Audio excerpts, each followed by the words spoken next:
Welcome to the 700 Club. Let's go over to the CBN newsroom for today's top stories. Thanks, Gordon. While fighting rages in eastern Ukraine, other parts of the country are beginning to pick up the pieces. Ukraine's leaders say it will cost billions of dollars to rebuild what the Russians have destroyed so far. Though the war is far from over, some areas are buzzing with the sounds of construction as families return to clean up and rebuild their cities. George Thomas has more from Kyiv.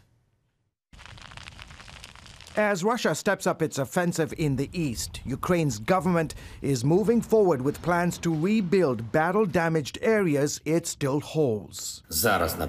All of them suffered large-scale destructions, and this also means the need for colossal funds for the restoration of infrastructure, for the return of medicine and social services, and for the restoration of normal economic life.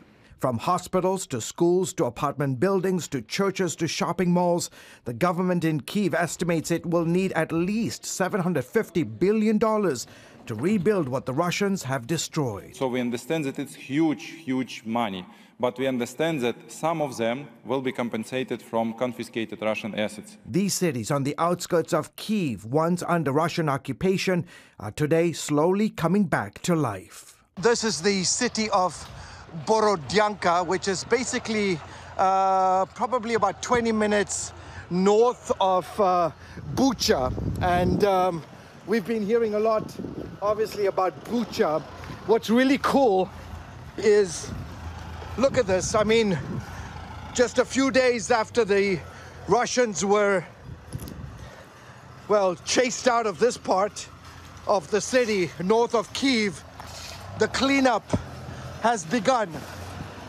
They want to try to get life back to normal as best as possible. While some swept, others like Oleg Kropnivsky used bigger tools like this John Deere excavator to move debris. People have to start rebuilding at some point. They need to live somewhere. They are left without homes, without apartments, so people are working. People are trying to live. In nearby Irpin, Ludmila Voronina is overcome with grief, but knows she has to start somewhere. This house is already 70 years old. We can't leave it without repairing it. About 3 hours north, volunteers from across Ukraine have come to Yahini to help the village get back on its feet. Most of the 400 residents here spent a month in the school's basement during the initial Russian attack. Now, volunteers like Kyiv resident Denis Oravchenko are helping villagers rebuild as quickly as possible. People have grief, and while our soldiers in the east are protecting us, we work here. As war enters its 5th month, residents from Yahini to Irpin to Bucha are not sitting around waiting for fighting to stop. Ukraine's president says the monumental effort to rebuild his nation is underway, but will take time and a huge commitment from the international community. It is not only about what we should do after our victory or in the following years, but also what we need to do right now. And even though fighting still rages in the east, the sounds of construction elsewhere serve as a sign of defiance and hope. George Thomas, CBN News, Kyiv, Ukraine. Staying overseas, British Prime Minister Boris Johnson is resigning his post after an overwhelming pressure campaign from within his own government. Johnson agreeing to step down after more than 50 ministers, including several cabinet officials, quit their posts in recent days. The embattled leader tried to hang on to power, but agreed to leave after the head of the Treasury, a longtime supporter, called on him to quit for the good of the country. Johnson barely survived a no-confidence vote by his party a month ago. The outcry comes after a series of ethics scandals. It's not clear when Johnson will actually leave office. He could try to remain until the Conservative Party elects a new leader, which could take several months. Here at home, there are new revelations about the alleged actions of the suspect in the 4th of July shooting that left 7 people dead and dozens wounded in a Chicago suburb. Officials say the suspect is confessing to the crime and that he considered opening fire on another celebration after fleeing to Madison, Wisconsin. He seriously contemplated using the firearm he had in his vehicle to commit another shooting. Indications are that he hadn't put enough thought and research into it. Police still haven't discovered a reason behind the attack. The suspect is charged with 7 counts of first-degree murder. Turning now to concerns over public education. A new poll shows it could impact how parents vote in the November election. The Harris poll was commissioned by the National Alliance for Public Charter Schools, and it reveals that 82% of parents would be willing to vote for a candidate of a different political party based on their position on education. And education is the second most important issue for parents who voted in federal, state, and local elections. The poll questioned more than 5,000 parents with kids in schools from K through 12. The D.C. suburb of Loudoun County in Northern Virginia is considered ground zero for school controversies, ranging from gender issues to questionable books considered required reading. In response, a local pastor is spearheading a multi-million-dollar project to offer a faith-based alternative. It's part of a trend of an education revolution that's happening across the country. Tara Mergener explains. Nestled in the rolling hills of Northern Virginia sits a sprawling tree-lined campus. Classrooms inside this shuttered private school empty. Once busy halls are eerily silent, each room like a time capsule of better days.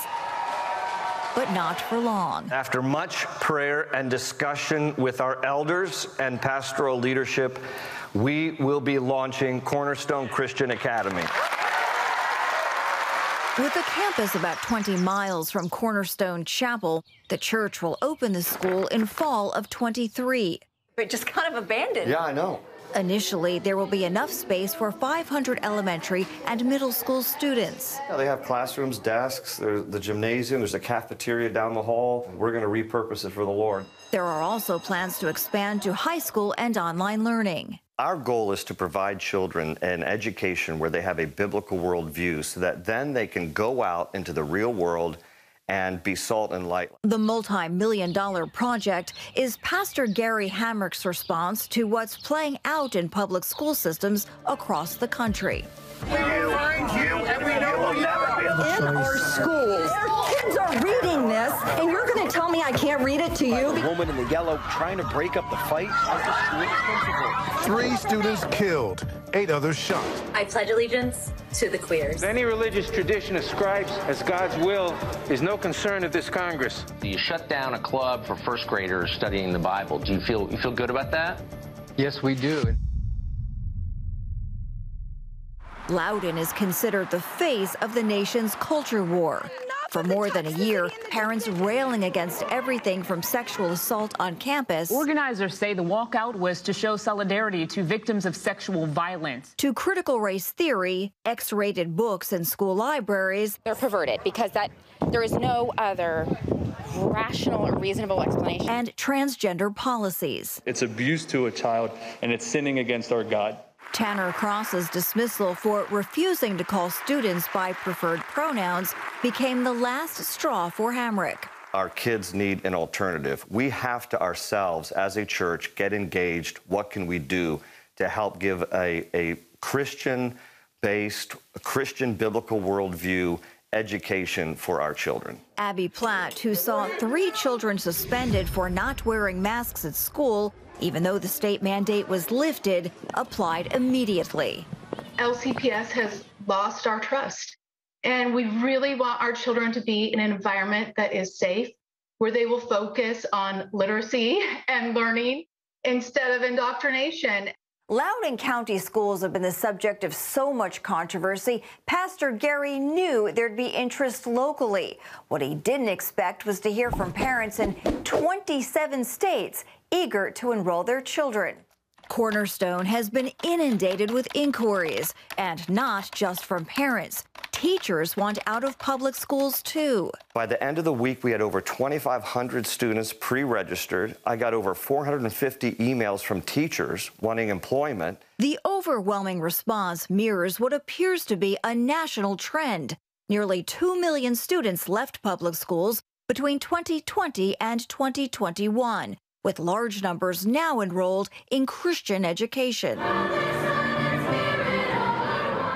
Before the pandemic, many Christian schools struggled with low enrollment. Now there are waiting lists. One of the things that came out of COVID was parents were looking over the shoulder of their kids as they were taking online classes and realizing some of this stuff that's being taught is against their own values, even if they weren't Christians. E. Ray Moore, founder of the conservative Christian Education Initiative, calls it a once-in-a-100-year moment. It awakened in people, many Christians in churches and some pastors, the desire and the recognition that it's our responsibility to provide the Christian education of our children, not the government. The Association of Christian Schools International, one of the country's largest networks, has seen double-digit growth since the pandemic hit.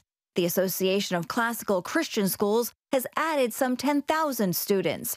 The number of homeschoolers has doubled, and new Christian schools are popping up all over the country. We're seeing a resurgence in homeschool co-ops and hybrid homeschools and learning pods, and both churches and communities and even cul-de-sacs of people that are becoming very creative in what is good quality Christian value-based education. With many public schools mired in controversy, interest in Christian education is expected to keep rising.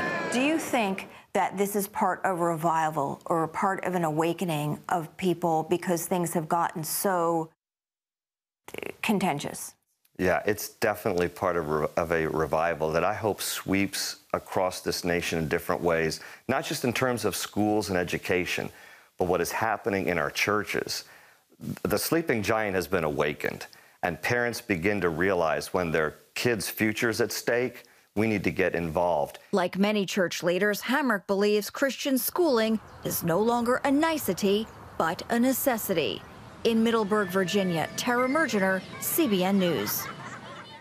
You can get all the latest from CBN News by going to our website, cbnnews.com.